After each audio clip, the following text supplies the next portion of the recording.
Ok, voltamos a gravar. Estamos aqui duas doutrinas que surgiram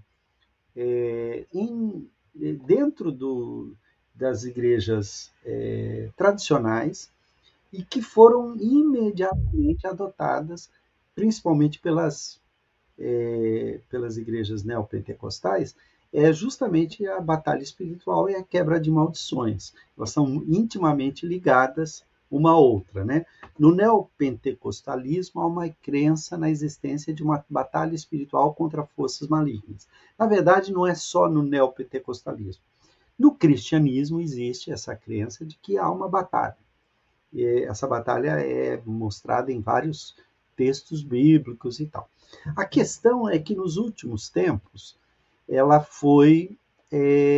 entrou nesse terreno dessas doutrinas que estão, de alguma forma, sendo entendidas de uma maneira que não é a maneira como sempre foi entendida. Durante muito tempo, as igrejas tradicionais entendiam que a batalha espiritual é essa batalha que existe no mundo espiritual, que se reflete na vida diária, que é a batalha contra o pecado. Então, a ideia é, nós estamos lutando contra as potestades e as autoridades desse mundo espiritual para nos ver livres do pecado. Existem 3 maneiras pela qual Satanás pode atrapalhar a vida do cristão. Através da tentação, né? Através vamos lá, são os inimigos da nossa alma que João fala, né? Que é o diabo, a carne e o mundo. Então a gente está sempre em luta para não se contaminar do mundo e não cair nas tentações do diabo. Isso é uma batalha espiritual do ponto de vista tradicional, do ponto de vista das igrejas pentecostais, e principalmente igrejas da primeira onda e das igrejas tradicionais. O que acabou acontecendo? Essa ideia, que é a ideia até agora, ela foi acrescida de algumas ideias que é o seguinte, de que havia um domínio, de que há um domínio territorial dos demônios.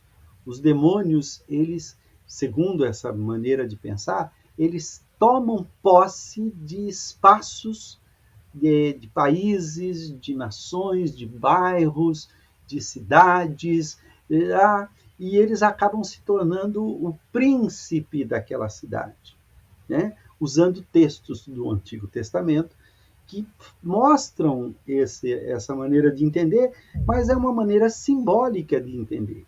Onde o pecado está sendo praticado, é como Jesus disse, vocês são filhos do diabo porque praticam o que ele faz. O diabo é assassino desde o princípio, vocês estão querendo me matar, logo vocês estão sob o domínio do diabo. Note, como é que se vence isso? Se vence com a resistência ao pecado. Não, você tem que vencer com orações de poder. Você tem que vencer com declarações de quem é o rei. Então você tem que ir lá e tomar posse daquele território. Então, a quebra de maldições hereditárias é um aspecto relevante dessa prática, visto que se acredita que certas maldições podem ser transmitidas de geração em geração e é necessário romper com elas para alcançar a bênção divina.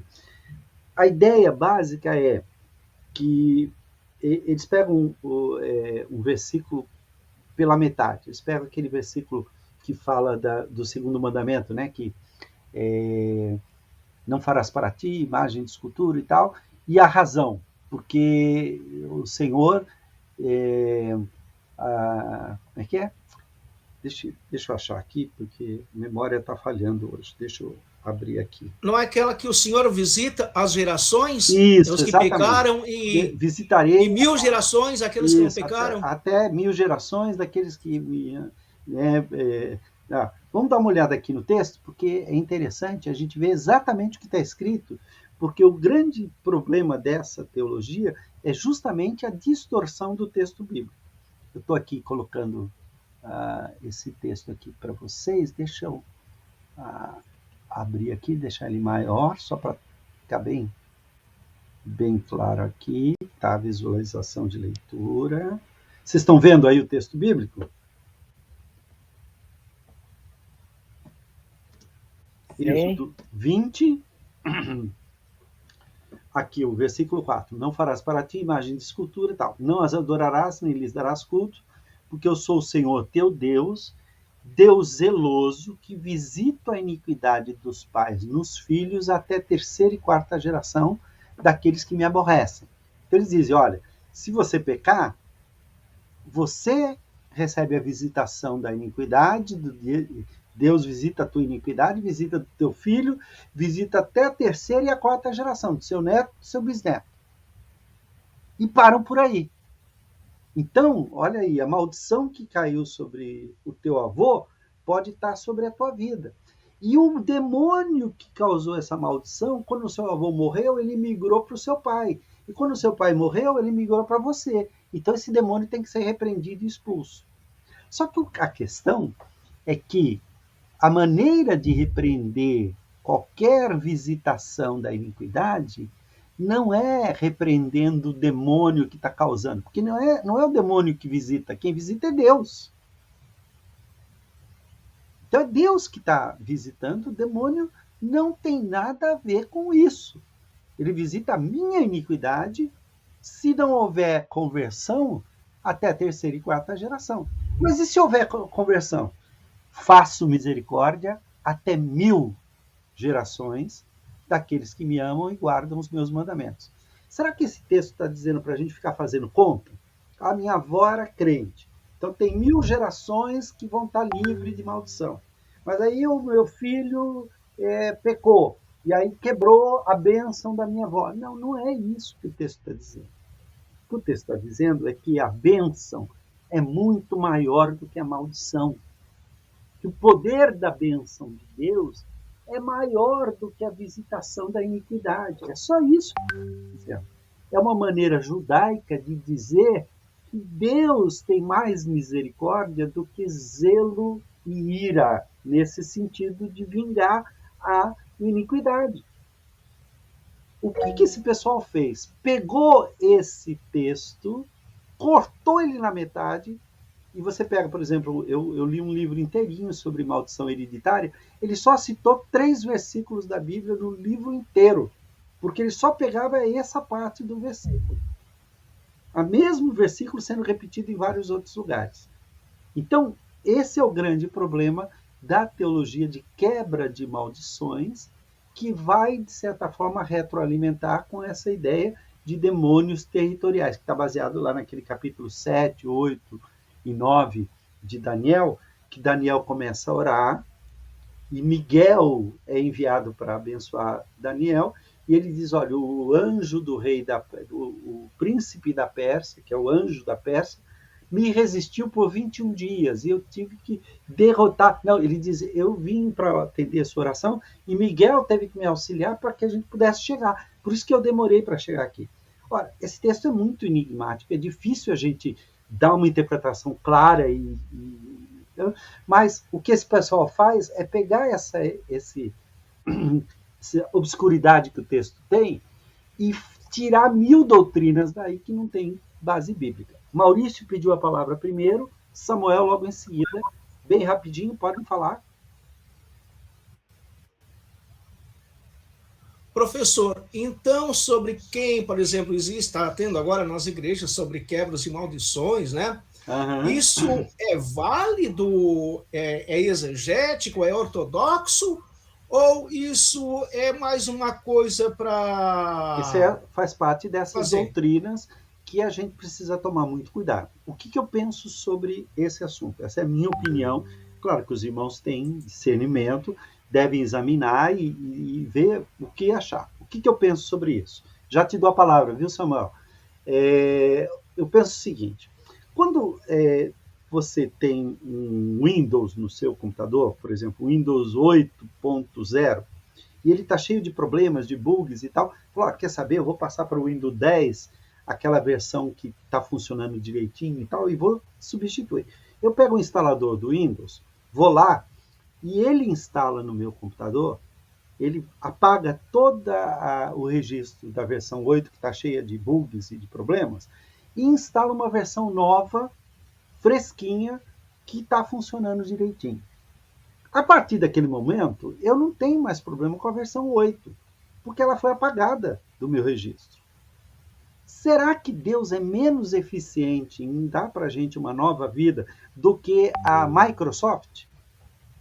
A Microsoft resolveu o problema, instala um novo sistema operacional, às vezes até ele dá problema depois, você reinstala o sistema de novo, funciona tudo maravilhoso, se o computador não tiver nenhum problema, vai funcionar direitinho.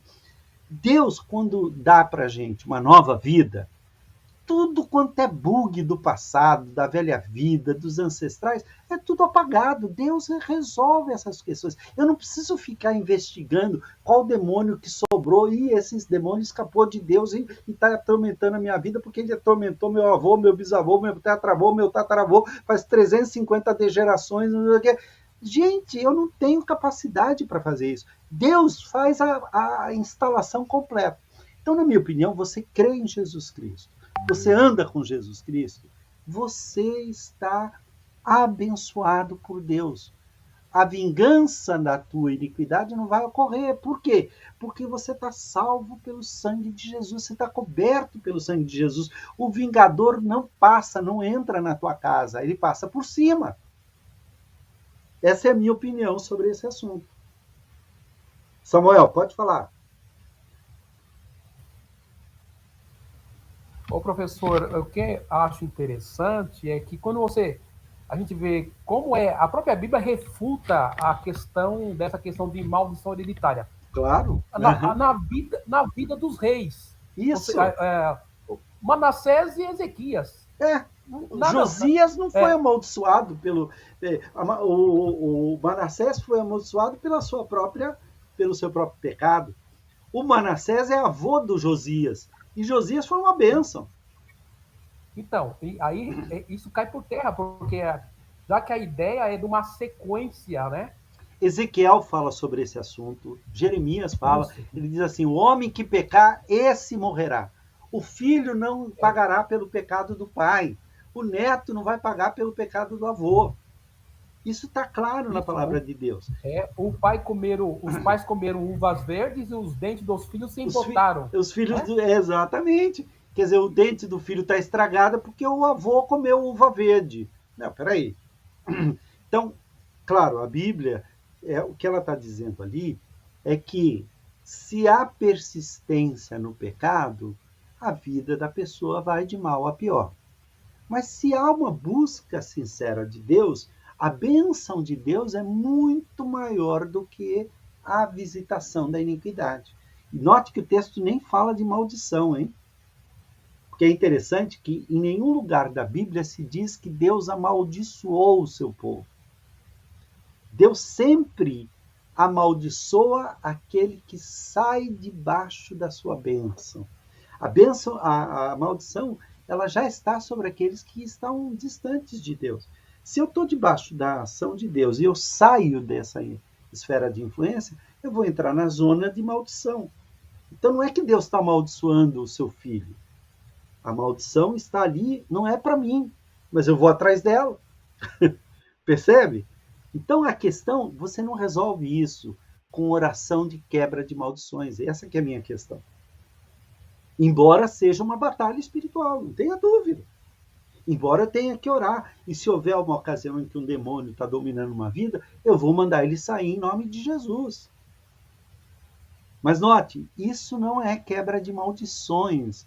Eu não estou pagando o pecado do meu bisavô. Ok? Então vamos para frente aqui, para a gente poder. Obrigado, Samuel. Obrigado, Maurício. Então, olha só. A ideia dentro do neopentecostalismo é justamente isso, a tomada de territórios, como se o mundo fosse um grande jogo de war, sabe aquele jogo de war? você vai conquistando países e não sei o quê, aí você bota um demônio para tomar conta aqui, o outro bota um anjinho para tomar conta ali. Quem transformou essa ideia num romance, num livro, foi o nome dele era Frank Peretti. Alguém fez uma observação, deixa eu ver aqui, o que está escrito, Jesus levou sobre si as nossas maldições. Isso mesmo, Edson. É isso aí. Jesus levou sobre si as nossas maldições. Está simples, é isso. A palavra de Deus é clara. Então, olha só, uma prática comum no neopentecostalismo é a tomada de territórios dominados, que busca desalojar os espíritos malignos que tomaram posse daquela área física ou conceitual. Então, isso eu já vi cada barbaridade disso, né? Um cantor popular de música MPB se converteu, mas ele continua trabalhando e cantando as músicas que ele cantava e tal. Isso eu vi num show. E o pessoal que agora está lá, os crentes que eram de uma igreja neopentecostal e tal, eles estavam lá, nem participavam do show, eles ficavam ali o tempo todo de joelho orando e tal, até causava um certo estranho ali, parecia um grupo meio esotérico ali, fazendo uma macumbinha ali, alguma coisa, mas eram evangélicos. Aí chegou uma hora que uma pessoa do grupo falou assim, essa música agora nós consagramos a Deus, então agora a gente pode assistir. Aí eles largaram de orar e foram assistir a música que eles tinham consagrado a Deus. Como se fizesse diferença. Estão percebendo esse tipo de teologia que meio que trabalha mais com o misticismo e com o esoterismo do que com a palavra de Deus. Então, o que a gente vê acontecer? Né? Oi, Maurício, já te dou a palavra. Deixa eu caminhar um pouquinho, já te dou. Transfere-se para a esfera espiritual as batalhas físicas que eram travadas na história real de Israel.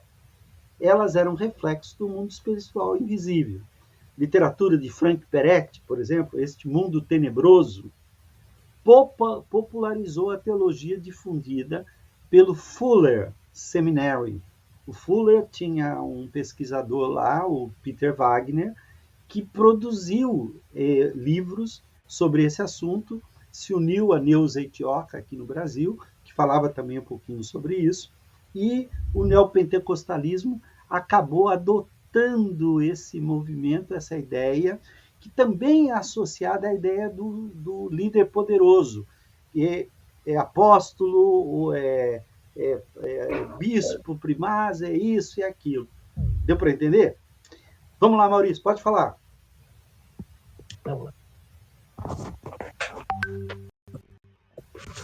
Professor, me desculpe entrar novamente nesse assunto sobre a quebra de maldição, mas olha, as pessoas procuram aquilo ali e é sobre a confissão dos pecados que a gente faz, que ali lida com o corpo.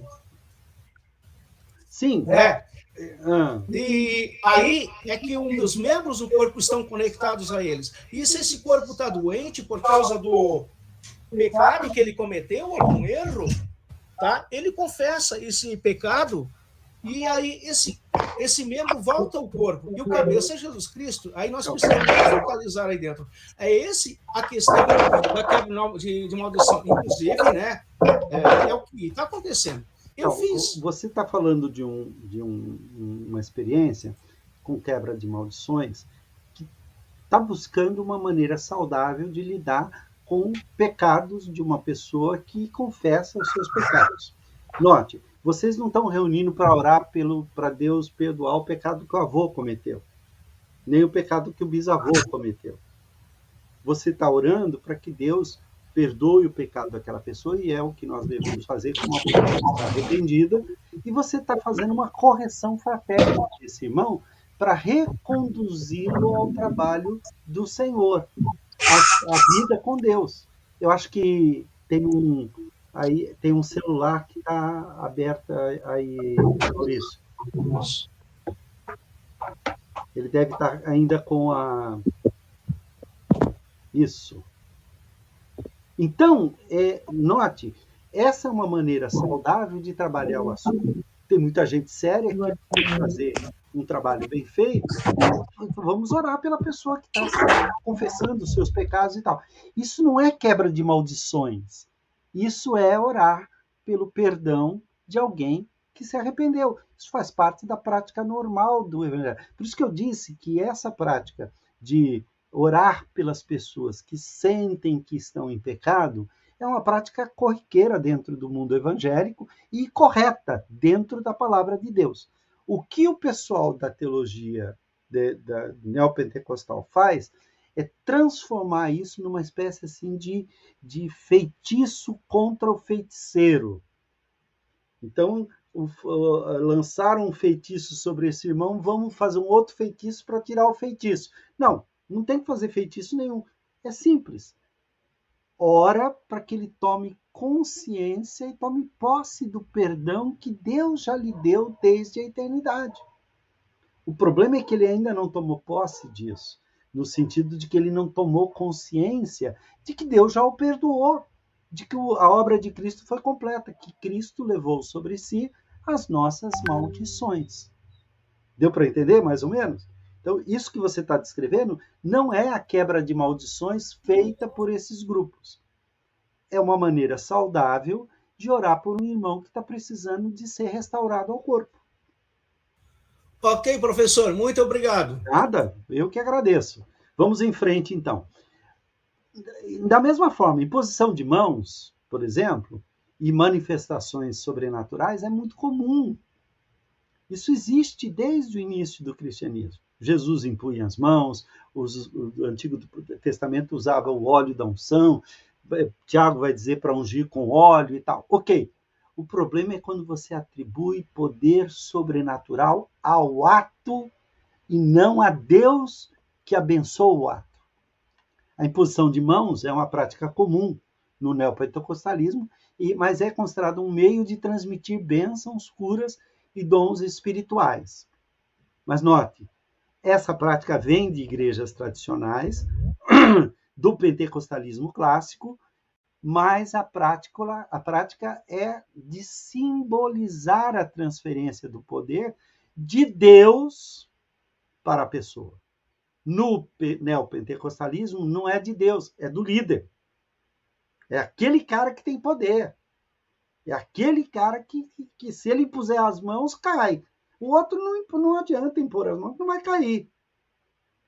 Né? Que é o tal do cair no poder, é o tal do sopro, é o tal de jogar o paletó e a pessoa cair. Onde que está o poder? Está no paletó? Onde que está o poder? Está na mão do líder? Não, o poder está em Deus. Se eu orar e não impuser as mãos, o poder vai estar sobre a pessoa de qualquer jeito, porque o poder vem de Deus, e não depende da minha mão. Eu lembro a doutora Edmeia Williams, que é uma missionária fantástica, e embora ela seja de movimentos neopentecostais, é uma mulher extraordinária, muito inteligente e tal, e doutora Edmeia Williams. Ela foi numa igreja e ela, como ela sempre usa vestido, né, vestido discreto e tal, ela senta lá na frente sempre com as pernas cruzadas, porque você está no púlpito e tal, de saia, é um pouco complicado. Ok. E aí ela estava numa igreja que ela foi pregar, e aí vem uma irmãzinha lá e falou, olha, o Ministério de Oração pediu, doutora Edmeia, para a senhora descruzar as pernas. Eu falei, por quê? Não, porque a senhora cruza as pernas, o Espírito Santo não está descendo. A gente está orando e o Espírito Santo não está descendo. Ela falou, mas que perna poderosa que eu tenho, quer dizer que a minha perna está impedindo o Espírito Santo? Ela falou, mas isso é heresia, minha irmã. Mas a perna não tem poder. Isso é coisa do espiritismo. Espiritismo que na hora de fazer a mesa, você não pode cruzar as pernas, porque você impede o espírito de descer. Note, eles estão aplicando uma teologia espírita numa coisa evangélica, como se o cruzar as pernas impedisse o Espírito Santo de agir. Isso é superstição, isso é feitiçaria, isso não é teologia bíblica. Isso é uma loucura que esse pessoal está misturando as coisas. Eles estão misturando misticismo, superstição e simbologia. O símbolo é importante, mas eu não posso substituir o símbolo pela coisa simbolizada, quer dizer, a coisa simbolizada pelo símbolo. A teologia da prosperidade, então, é um aspecto central do neopentecostalismo, enfatizando a crença na abundância material como resultado da fé, através de atos visíveis, como dar ofertas e dizimar. Segundo essa teologia, a bênção divina se manifesta em conquistas financeiras quando se aceita o desafio e paga-se o preço. No entanto, essa teologia também tem sido alvo de críticas e controvérsias, questionando sua ética e o foco excessivo no materialismo, em detrimento das questões espirituais reais e verdadeiras. Então, por exemplo, uma outra coisa que acontece nos movimentos neopentecostais, a prática de animismo, o copo d'água. A água orada dos evangélicos é a água benta dos católicos. Qual a diferença? Não tem diferença nenhuma. Daqui a pouco vão começar a receitar essa água orada para espantar vampiro. Por quê? Porque é uma mistura sem tamanho das coisas. Algumas ramificações apresentam práticas de animismo, como o uso de objetos sagrados, né, água consagrada, rituais simbólicos. Isso tudo vem do misticismo popular. Dentro do catolicismo, dentro da Umbanda, dentro do candomblé, dentro do espiritismo e agora dentro das igrejas neopentecostais evangélicas. Essas práticas têm influências culturais, misturando elementos do contexto local com a teologia e as práticas neopentecostais. É importante destacar que essas práticas nem sempre são presentes em todas as denominações e segmentos, ok? E aí vem os três grandes, né? Os três saíram da mesma igreja, né? Não sei se vocês sabem, o Romildo, que é o R.R. Soares, é cunhado do Edir Macedo. E o Valdemiro era bispo do Edir Macedo. Eles começaram juntos. Aí cada um deles montou o seu próprio império, os expoentes, né? Grande relevância no cenário brasileiro, com líderes de destaques. Os principais, Bispo Edir Macedo, da Igreja Internacional, né, da Igreja Universal. Note que os nomes são muito parecidos. Igreja Internacional da Graça de Deus e a Igreja... qual é o nome do Valdemiro? Igreja do Poder Mundial. Tal, a gente vai ver aqui. Mundial do Poder de Deus. Mundial do Poder de Deus, obrigado. E a Igreja Internacional da Graça de Deus. Da Graça de Deus. Note, mundial, internacional ou universal? Estão percebendo? Um quer ser maior que o outro. Não tem jeito. É uma Professor, é tudo dominado, né? Diga. Mas parece ser cômico isso aí, né, professor? Sim, praticamente é isso. Olha só, um notável crescimento no Brasil, no mundo todo, na África, um engajamento nos últimos anos muito político. Eu estava procurando fotos desses todos eles têm foto com os presidentes da República. Com o presidente que saiu, com o presidente que entrou. Não tem com o Fernando Henrique, que o Fernando Henrique não ficava dando trela para essa gente. Mas os outros querem voto. E essa gente tem voto.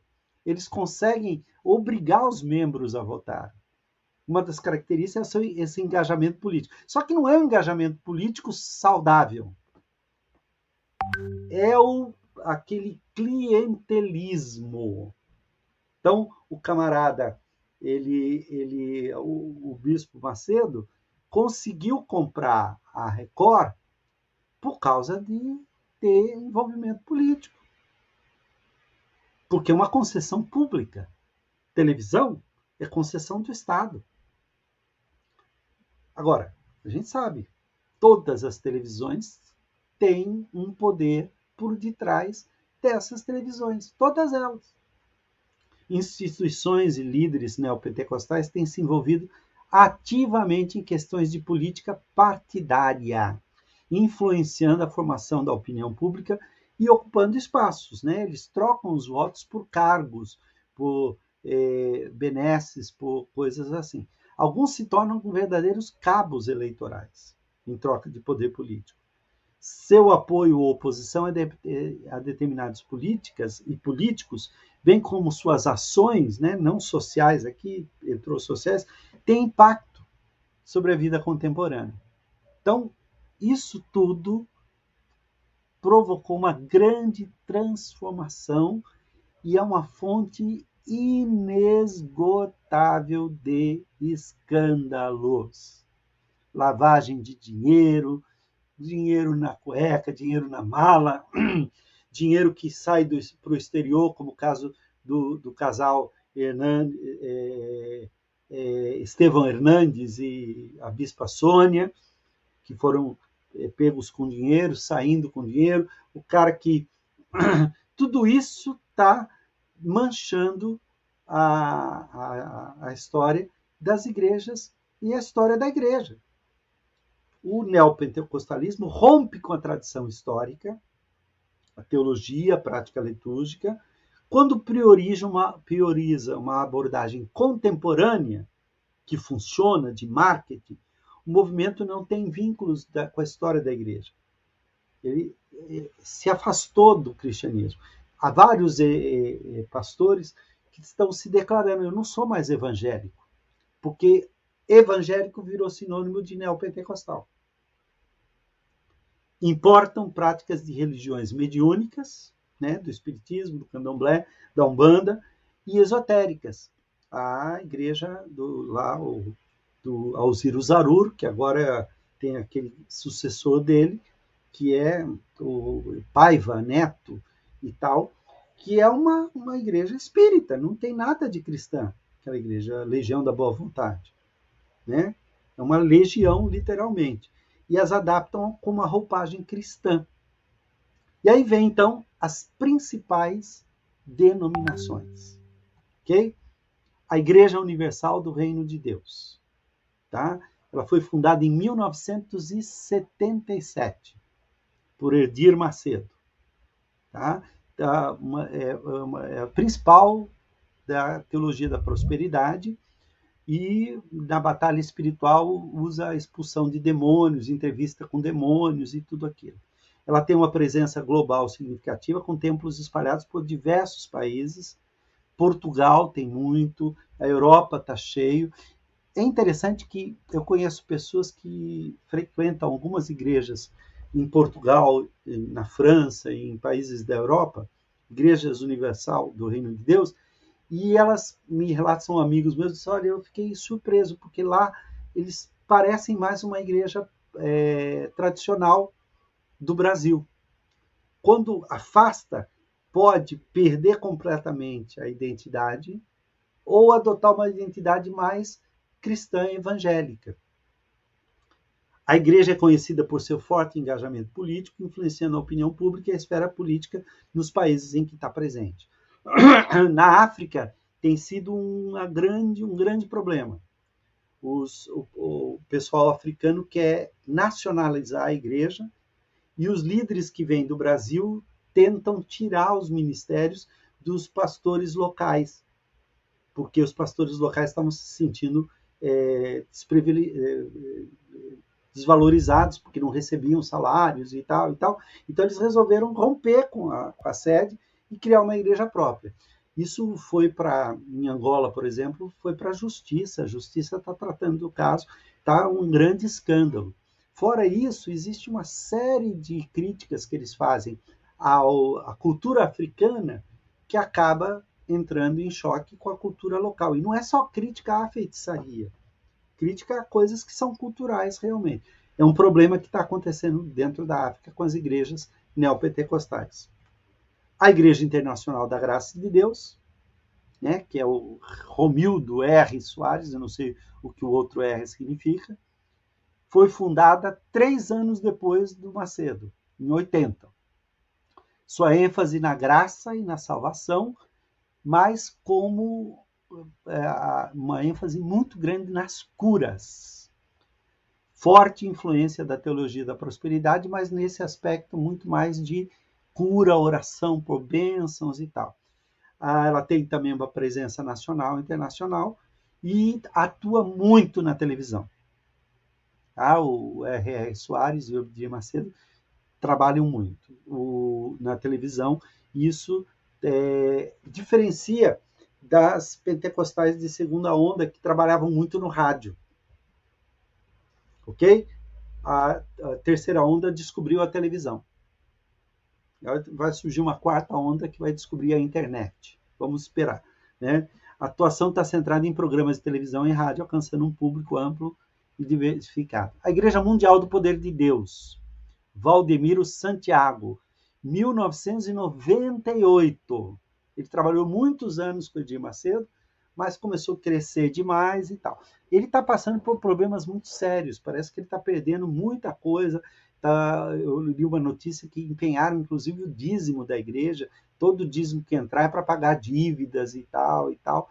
Eu não consegui checar se a notícia é verdadeira ou não, mas tem muita foto dele chorando, pedindo oferta e tal, mais ou menos o que aconteceu com a PTL. A PTL é uma igreja, um movimento nos Estados Unidos que foi um tremendo de um escândalo também marcado ali. Ok? Professor? Pois não? A respeito disso que o senhor falou sobre uma quarta onda mais voltada para a internet. Isso é uma brincadeira, eu não sei se vai acontecer. Não.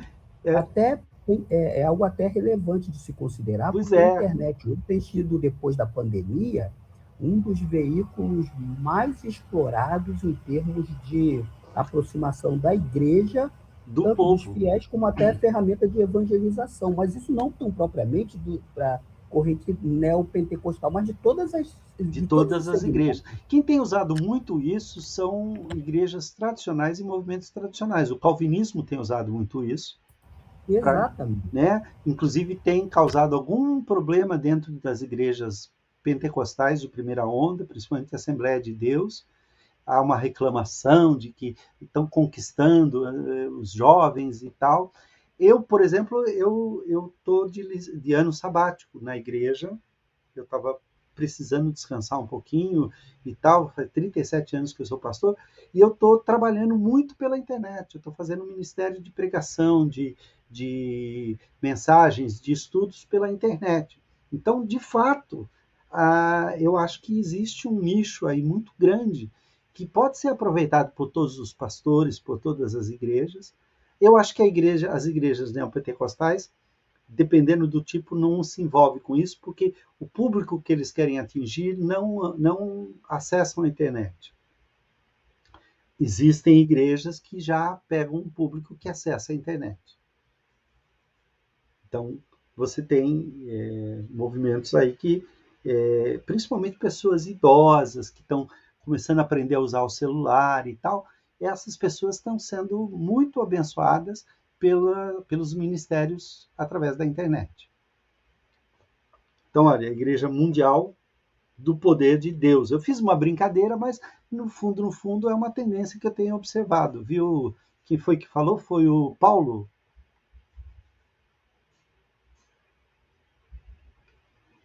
Sim, fui eu.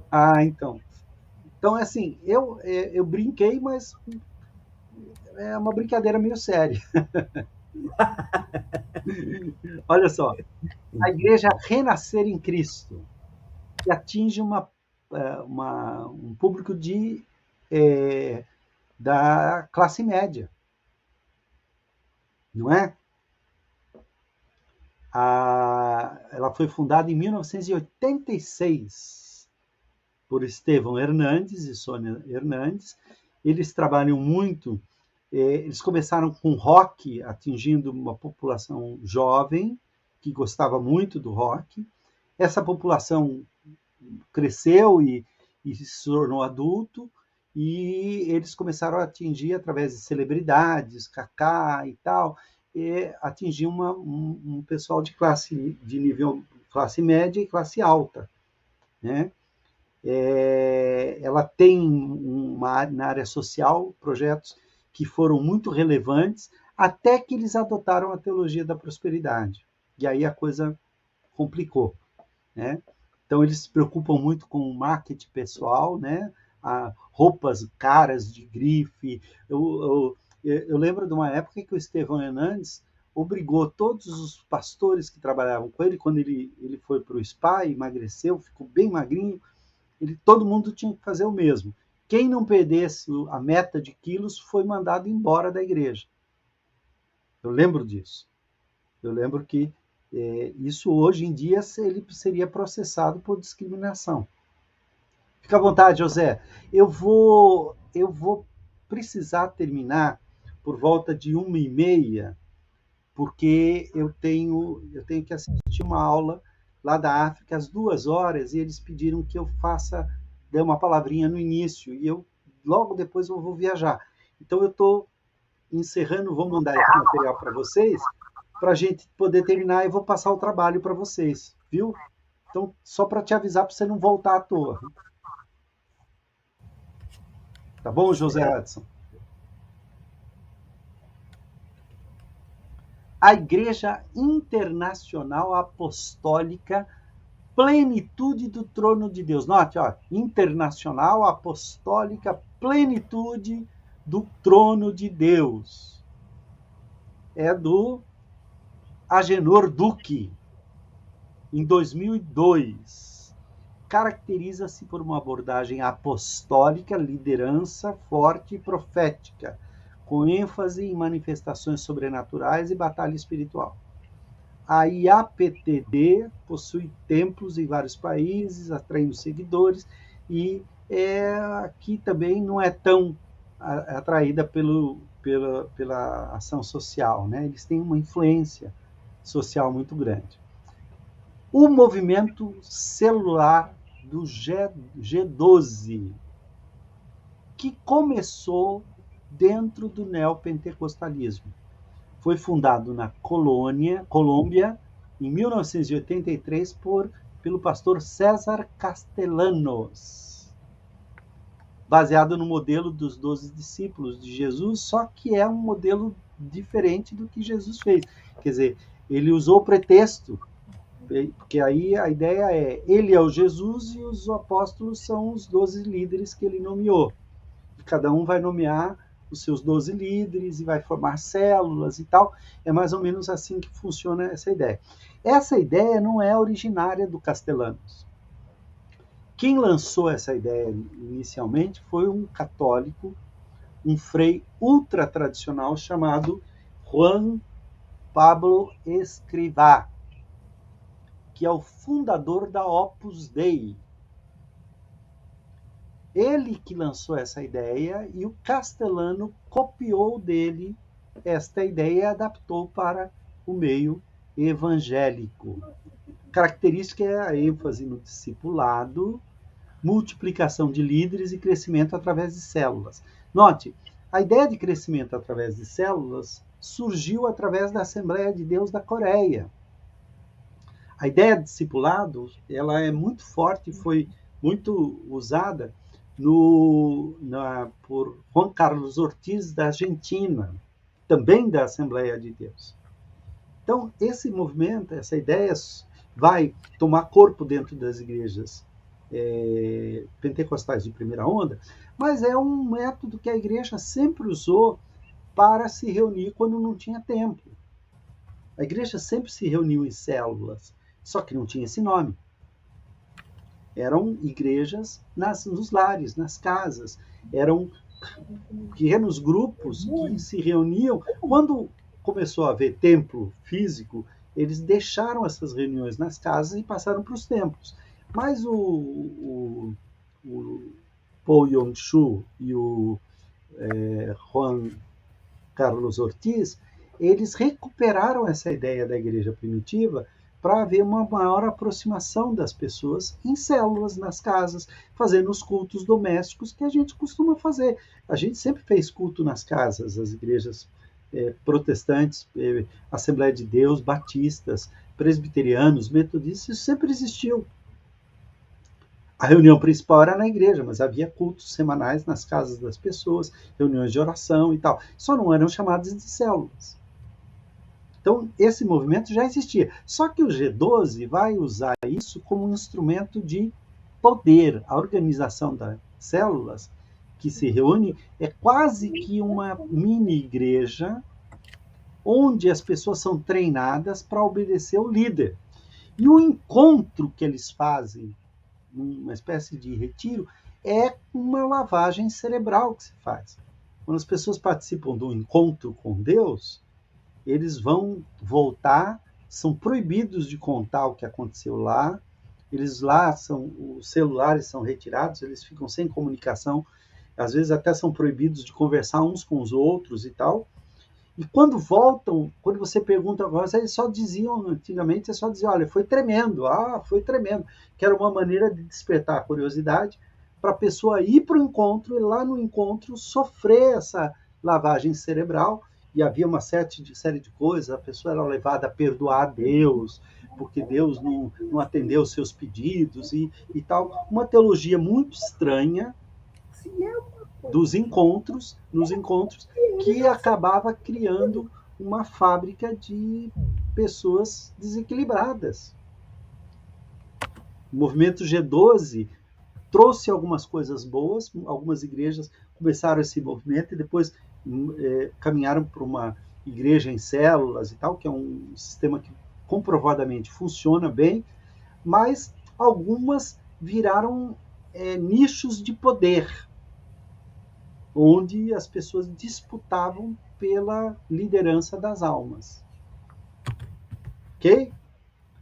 Então, o processo intenso de cura emocional, cura das feridas e tal, para gerar mudanças profundas. Era quase que uma lavagem cerebral. Isso provocava uma certa multiplicação e o estímulo à formação de novas células, o que fazia com que esses movimentos crescessem e se tornassem grandes.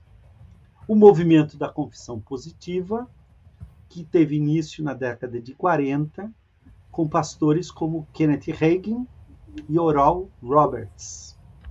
Hagin, conhecido como o pai da confissão positiva, enfatizava o poder das palavras faladas. ênfase na importância das palavras e sua capacidade de criar realidades e moldar o destino. A gente já falou um pouco sobre isso, mas acredita-se na fé ativa, na declaração de palavras positivas e na visualização de resultados desejados. E no poder destruidor de palavras negativas. Mas não é o poder natural das palavras. As palavras têm validade, segundo esse movimento, no mundo espiritual, gerando legalidade. É assim, quando você fala, fulano vai se dar mal, você está liberando um demônio para ir lá e causar mal à pessoa. Essa é a ideia da confissão positiva. Então você deve liberar, não é demônio, você deve liberar anjo. Se você falar assim, Deus te faça próspero, aí um anjo vai cuidar. Claro que eu estou meio que caricaturando, mas no fundo é isso. O anjo, o mundo, é mais ou menos aquele negócio do segredo, do Napoleão Hill, e o universo vai te ajudar. Se você disser a palavra certa, o universo, é só trocar. Você troca Deus por anjo, por universo, por mundo, o astral. Isso tudo é esoterismo. É nova era. Lembra quando falavam ainda de nova era? O movimento de confissão positiva tem como principais representantes, nos Estados Unidos, o Kenneth Copeland. Aqui tem um pequeno resumo do que ele fez, ok? Olha, Herança da Fé, Legacy of Faith, com Kenneth Copeland, tá? Televisivo também nos Estados Unidos. Benny Hinn, esse é famoso, né? É o homem do paletó, que derruba todo mundo com paletó, com sopro e tal. Tem aqui uma pequena biografia. Ele já disse que estava arrependido, que estava errado, pediu perdão umas 30 vezes. Mas ele acaba voltando e fazendo tudo igual. Benny Hinn é o verdadeiro ioiô da fé. Tá? Crefeld Dollar, olha o nome desse cara. Né? Olha ele aqui atrás, ele e a esposa. Né? Ele também é televangelista, fundador do World Change Church International, olha a ideia internacional, igreja internacional de mudanças do mundo, né? Mudadores do mundo, né? Transformadores do mundo. E ele foi preso, porque teve lá um problema de tal, ele ficou preso um tempo, e ele pregava a confissão positiva. O Kenneth Professor, não está aparecendo as imagens, não. Não? Não. Os outros estão vendo as imagens? Para mim está aparecendo normalmente. Então, olha, procura aí, Para mim também provavelmente está normal. tem um negócio aí que está o slide. Dá uma olhadinha que, se você clicar nele, ele vai ficar fixado para você. Tá, vou procurar então. Procura aí, você clica onde está Kenneth Hagin aí. Aqui ele está fazendo a bênção de Toronto. Lembram da bênção de Toronto? Aquela da gargalhada, que a pessoa não consegue parar de rir?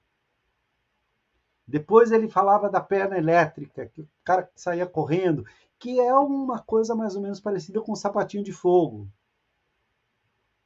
E o sapatinho de fogo já é coisa que está bem forte nas igrejas de primeira onda ainda, de primeira e segunda onda.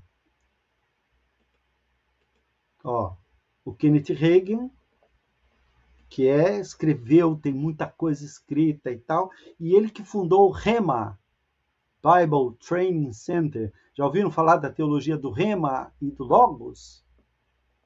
Que Rema é a palavra para você e Logos é a palavra para todo mundo? Sim. Né? Isso quem inventou foi o Kenneth Hagin, e que não tem base bíblica. O uso dessas palavras na Bíblia, ela tem um uso específico, mas não é esse sentido que ele dá. Né? O Oral Roberts, que é também já mais antigo, e ele era um televangelista, você vê que a TV era preto e branco ainda, né? E ele aqui impondo as mãos e fazendo... Né? Ele, inclusive, fundou uma universidade. Tá? Eu tenho a impressão que ele já morreu, inclusive. Eu não tenho certeza. Esse cara aqui ele é o fundador de um parque temático evangélico chamado Praise the Lord, PTL.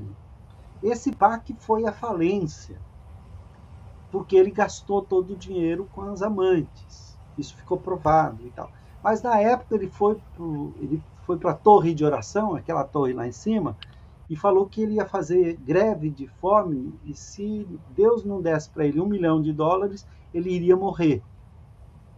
E aí começaram a fazer doações e tal. Logo quando ele conseguiu $1 milhão, que era a dívida que ele tinha para pagar, os escândalos que ele tinha vieram à tona. E aí foi uma coisa assim, que foi um escândalo tremendo nos Estados Unidos e tal. Infelizmente, ele e a esposa, né, o casal, né, tá aqui o nome deles aqui, olha, Jim Bakker e Tammy Faye Bakker. Foi ela que descobriu, pegou ele no flagra. Então, inclusive o Caio Fábio escreveu um livro chamado Síndrome de Lúcifer. Depois ele mesmo reconhece que foi o que aconteceu com ele. Ele escreveu a partir do escândalo da PTL, que é um livro que vale a pena ler, viu? O Síndrome de Lúcifer é um livro que vale a pena ler, e ele trata do livro de Judas, é uma exposição do livro de Judas, do ponto de vista de uma liderança que se corrompe e que acha que é igual a Deus. Então ele tem a síndrome de Lúcifer, né? E é normalmente o que acontece quando um líder, um grande líder cristão, acaba se achando imune ao pecado e tudo. Tá? PTL é uma dessas coisas. Os principais expoentes no Brasil são esses três conhecidos, a gente já falou sobre os dois. O Silas Malafaia, que também faz parte desse grupo, fundou... Não foi ele que fundou a Assembleia de Deus, né, lá da Penha, foi o sogro dele. Mas quando o sogro morreu, ele transformou aquela igreja na Assembleia de Deus Vitória em Cristo, que é praticamente uma convenção nova. Várias igrejas se desfiliaram das outras convenções e passaram a fazer parte desse grupo, como nosso irmão salientou para a gente, deu algumas informações. O Valdemiro Santiago, e ainda na teologia da batalha espiritual, a Neuza Itioca, que fundou o Instituto Neuza Itioca. que trabalha com oração, quebra de maldições, dominação contra espíritos territoriais e tudo isso. Esse movimento da batalha espiritual teve um outro grande expoente, que foi o Peter Wagner, que é lá da Universidade Fuller, que foi fundada por líderes pentecostais da primeira onda. E é uma faculdade muito prestigiada e tal, e que foi o principal foco de disseminação da teologia dos espíritos, espíritos territoriais e da batalha espiritual. A Igreja do Evangelho Quadrangular, que começa na segunda onda, mas muitas delas adotam a teologia característica da terceira onda. Nem todas, é claro, mas há alguns grupos, inclusive há várias dissidências. Só em Sorocaba tem umas 3 evangélicos quadrangulares de líderes diferentes. Então, que também trabalha com essa coisa de dinastia, de tal e tal. O Ministério Atos 29, com René Terra Nova que é junto, né? Que é lá principalmente no Amazonas, né? E com isso eu termino a exposição dos slides que eu havia preparado para vocês. Alguma dúvida? Tranquilo, professor. Muito bom. O que eu vou pedir para vocês fazerem de trabalho? Professor, Pois não? depois o senhor vai disponibilizar para a gente isso aí, né? Material. Sim. Eu vou mandar para vocês. É que eu terminei de acertar agora pela manhã, eu não tive tempo ainda de transformar em apostila, e algum material que eu andei conseguindo para poder fazer pesquisa, eu vou passar para vocês também, para que vocês tenham acesso a esse material, mas não somente a esse material, é mais material para vocês poderem aprofundar um pouco mais as pesquisas e tudo isso. Ok, professor. Tá bom? O que eu gostaria que vocês fizessem? Eu vou passar para vocês uma lista de nomes, de tópicos, para que vocês possam... eu vou pôr os nomes do lado. Como a gente tem feito os trabalhos, vocês vão escolher um tópico, fazer um trabalho, um artigo de 5 ou 6 páginas, mais ou menos, mantendo trabalhando cada um dos temas. Então, pesquisa sobre igreja, sobre líderes, sobre doutrina, sobre pontos específicos. Tudo isso eu já estou preparando essa lista e eu devo estar com ela pronta até, como eu estou viajando agora, eu só volto no domingo, até segunda-feira eu estou mandando para vocês.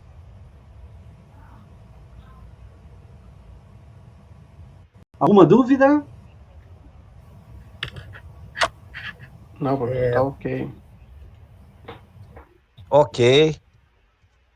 Ok, professor. Então, se vocês quiserem aparecer aí para a gente tirar uma foto, fazer uma foto geral, pena que o Edson não vai participar dessa foto, ele precisou sair, né?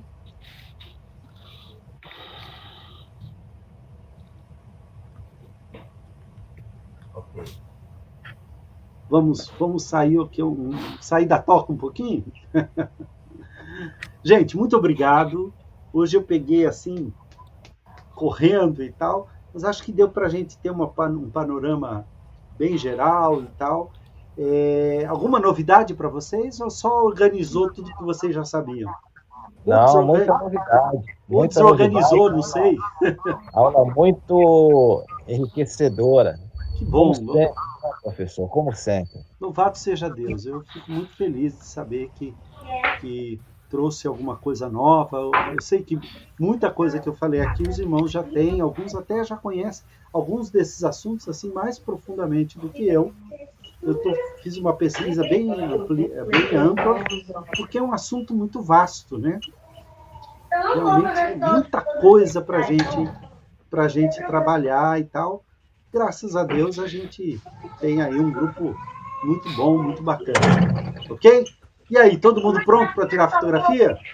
Muito bom, viu, mestre? Muito obrigado, hein? Obrigado, eu que agradeço, Romulo. Obrigado mesmo. Vamos lá, atenção. O irmão que está aí com as nuvens atrás, está muito escuro o seu rosto. Fica com a luz mais no rosto, assim. Isso, assim, perfeito. Aí pega. Vamos lá, eu vou fazer aqui uma cópia geral e eu mando para vocês também. Todo mundo sorrindo? Aí, vamos lá. Pronto. Deixa eu pegar aqui mais uma cópia para mandar para vocês aqui via WhatsApp. Estou mandando aqui. Olha aí, o telefone está tocando.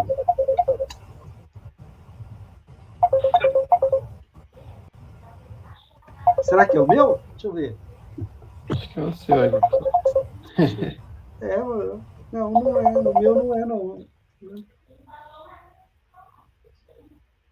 Interessante. Bom, vamos lá. Gente, então eu quero agradecer a vocês. Peço desculpas hoje por ter terminado um pouco mais cedo, mas é justamente porque eu tenho esse compromisso. Daqui a pouquinho vai começar a aula lá do Pan-African Leadership Institute, e eu tenho que aqui treinar, porque eu vou ter que orar em inglês. É muito difícil orar em inglês, eu não estou acostumado. Eu até escrevi a oração para poder fazer, porque é interessante, a gente ora com a maior facilidade na nossa própria língua. Se tiver que orar numa língua diferente, você não tem, as palavras não vêm, é uma coisa, né? Aí eu me senti assim como recém-convertido que tenta orar e não consegue, né? Aí eu falei, puxa vida, agora eu sei, porque eu cresci na igreja, já orava quando eu tinha 5 anos de idade. Então, sou como é que diz, assim, macaco velho nesse negócio, né? A gente acaba fazendo com muita facilidade. Quem se converteu depois de adulto, sabe a luta que é a primeira vez que você fala na igreja, o primeiro testemunho que você dá, a primeira oração pública que você faz. Meu Deus, eu vi as pessoas suando fria e não sei o quê. E eu não imaginava. Numa aula passada, o líder lá, mais de 100 pessoas do mundo inteiro, todas falando inglês e tal. Por favor, reverendo Evaldo, ora para a gente começar. Eu falei, e agora? Fiz oração de criança de 5 anos, sabe assim? Papai do céu. Aí eles falaram, agora me mandaram a próxima aula, você pode orar, mas me avisaram antes. Então eu preparei a oração, escrevi a oração que eu queria fazer e tal, traduzi, e aí eu vou começar. É só uma oração inicial, mas eu preciso estar no comecinho da aula, que é 1h exatamente. Então, mestre. Oi. Se me permite uma brincadeira, né? Claro, Olha a do Pai Nosso, que é mais fácil. O que é? Olha a do Pai Nosso, que é mais fácil. Pois é verdade. Podia ser que não é um grupo só de pentecostais. Se fosse só pentecostal, podia orar em línguas. Aí não tinha problema. Aí todo mundo entendia. Se bem que mestre, eu não tenho o dom de línguas, mas... Viu, mestre? Boa aula, parabéns e boa viagem também. Aprendi muito. Gente. Deus abençoe. Orem pela viagem. Tá? Eu estou bastante cansado, mas vou pegar a estrada assim mesmo. Vou tomar uma boa dose de café aqui. Se eu sentir que está muito assim, eu paro no meio do caminho, não tem problema. Porque eu não sou de abusar, não. Mas... O Eterno vai te abençoar. Amém. Muito obrigado, gente. Muito obrigado mesmo. E é um grande prazer. Eu já pus a foto lá. Tá bom? E vou ver se eu mando o mais rápido possível para vocês esse material, tá? Eu já terminando aqui, eu já mando alguns livros para vocês aí. Tá bom?